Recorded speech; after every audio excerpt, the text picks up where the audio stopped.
မှန်တော့ဖျားဆိုတဲ့တခြင်းအမှုရာလေးကိုရှင်းပြပေးချင်ပါတယ်ပထမဦးဆုံးသင်ဤဆိုလို့ရှိရင်ဘယ်ဘက်လက်ကလေးကိုတင်ထားပြီးတော့မှညာဘက်လက်ကလေးထွက်လာမယ်သင်ဤဖျားသခင်ဆိုရင်တော့ဘယ်ဘက်လက်ကလေးထွက်လာမယ်ထာဝရဖျားတည်ဆိုလို့ရှိရင်တော့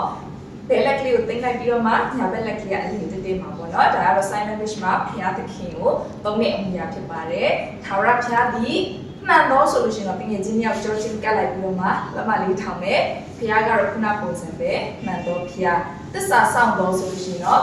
ဒီ pinky promise လက်လန်းလေးတစ်ခုကိုချိန်မယ်ပေါ့နော်ဆိုတော့ဂတိထားရဲဆိုတဲ့သင်္ကေတလေးပေါ့နော်ဂတိထားရဲဆိုတဲ့သင်္ကေတဖြစ်တယ်ပြီးတော့မှ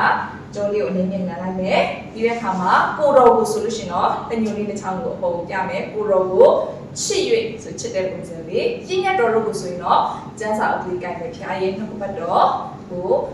ဆောက်ရှောက်တော့ဆိုလို့ရှိရင်တော့နာခံလိုက်ရှောက်တယ်ဆိုတဲ့ပုံစံလေးခေါင်းလေးကိုလည်းနှုတ်မယ်ဒူးလေးကိုလည်းညှို့ထားမယ်သူတို့ဤဆိုတော့မှလက်ကလေးကိုချလိုက်မယ်အမျိုးအစဉ်ဆက်ဆိုရင်တော့ဘိုးဘေးတရားနေစပြီးတော့မှတစ်ဆက်ပြီးတစ်ဆက်ဆိုတဲ့ပုံစံလေးเนาะအမျိုးအစဉ်ဆက်အထောင်တောင်းတိုင်အောင်ဆိုတော့အများကြီးဖြစ်တဲ့အတွက်အလေလောက်ကနေပြီးတော့လက်ဖွားလေးဖြန်တယ်အဲ့အချိန်မှာလက်တွေတိုက်ကုန်မှာဆိုတဲ့အတွက်ကြောင့်မို့တယောက်ကအနောက်ကိုနည်းနည်းလေးဆုပ်ပြလိုက်တယ်เนาะအနောက်ကိုမတိမတာလေးအနောက်နည်းနည်းလေးဆုပ်ပြပြီးတော့မှအထောင်တောင်းတိုင်အောင်ဆိုပြုံးပြီးတော့မှအိုးအများကြီးပဲเนาะဆိုတော့အလေမှာပြန်ဆုံးမယ်ထောင်တောင်းတိုင်အောင်ပဋိညာဉ်စကားတည်ရဆိုရင်တော့ကျန်းစာအုပ်လေးเนาะဖျားခင်ကဂတိထားတယ်နှုတ်ပတ်တော်မှာပေးထားတဲ့ဂတိတော်တွေတည်ရဆိုတဲ့ပုံစံကျန်းစာအုပ်လေးကိုပြန်ကြိုက်ပြီးတော့မှဒီလိုလေးနဲ့အလိုက်ရှင်းသွားမှာဖြစ်ပါတယ်ပဋိညာဉ်စကားတည်၍ဂယုဏကိုပြတော့ဖျားဆိုတော့ရှင်ဘက်လေးကိုတက်ချလိုက်မယ်ဂယုဏကိုပြတော့ဖျားဆိုတော့ခုနပုံစံနဲ့သစ္စာဆောင်တော့ကြတော့ pinky promise ကလက်တန်းလေးချိန်ပြီးသစ္စာဆောင်တော့ဖျားဆိုလို့ရှိရင်ကျမတို့အနေအနောက်ကိုနည်းနည်းလေးလှန်လိုက်မယ်ပြီးတဲ့အခါမှာဒီလိုမျိုးเนาะဒီဘက်ကိုပြင်အောင်တက်လိုက်ဖြစ်ပါတယ်လို့ဆိုတော့ဒုတိယတစ် round မှာကြတော့ဒုတိယတစ်ခေါက်မှာကြတော့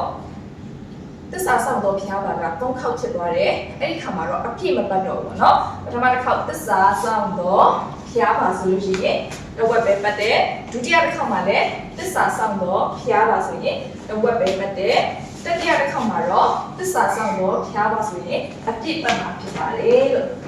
အပြည့်ပတ်မှာဖြစ်ပါတယ်နော်ဆိုတော့တီးလုံးလာတဲ့အချိန်မှာတော့ပထမတီးလုံးလာတဲ့အချိန်မှာတော့အားလုံးခက်ကလေးတွေပိုက်ထားပြီးတော့မှညာဘက်ခြေကလေးကနေအစပြုပြီးတော့1 2 3 4 5 6 7 8ဒီအခါမှာဘယ်ပဲခြေ1 2 3 4 5 6 7 8ဆိုတော့လုံးမဲ့နောက်ထပ်တီးလုံးပြောင်းသွားတဲ့အချိန်မှာတော့တငယ်ချင်းတွေကမှတ်ဆက်တဲ့ပုံစံလေးပေါ့နော်လက်ဖွားရမယ်လက်မခုံပြီးအပေါ်ကတယောက်ကအရင်ထုမယ်ပြီးတယောက်ကဆင်းလာမယ်ပေါ့နော်တကယ်ချင်းနေနှုတ်ဆက်တဲ့ပုံစံဟေးတကယ်ချင်းကြီးပေါ့ပြီးတဲ့အခါမှာဖြာအဲ့ဒီမှန်တော့ဖြာတစ္ဆာရှိတဲ့ဖြာတို့တွေကိုချစ်တယ်ဆိုတာပေါ့နော်ဆိုတော့ love ချစ်တယ်ဆိုတဲ့သင်္ကေတလေးပေါ့နော်ဆိုတော့အဲ့ဒါလေးကိုတော့နေရနော်ဖြာခင်တို့ချစ်တယ်ဆိုတော့ပြုံးပြီးတော့မှကျွန်တော်တို့လုပ်ဖို့ဖြစ်ပါတယ်အဲ့ဒီမှာလည်းလို့ပဲတကယ်ချင်းကနှုတ်ဆက်တဲ့ပုံစံလေး1 2 3 4ပြီးတဲ့အခါမှာတော့ဒီခါတက်ကြည့်ပြီးတော့မှဟေးမေဖြာခင်ချစ်တယ်နော်မှန်တော့ဖြာချစ်တယ်တစ္ဆာရှိတဲ့ဖြာချစ်တယ်ဆိုတဲ့ပုံစံလေး1 2 3 4အဲ့လိုလုပ်မှဖြစ်ပါတယ်ဆိုတော့ဒီလိုနောက်ဆုံးဒီလိုမှကြတော့နှစ်မျိုးစလုံးလုပ်မှာပေါ့နော်နှစ်မျိုးစလုံးပြန်လုပ်ပြီးတော့မှနောက်ဆုံးမှဒီလိုလေးပြီးသွားတဲ့အခါမှာတော့ဒီလိုလေးအဆုံးသတ်မှာဖြစ်ပါတယ်လို့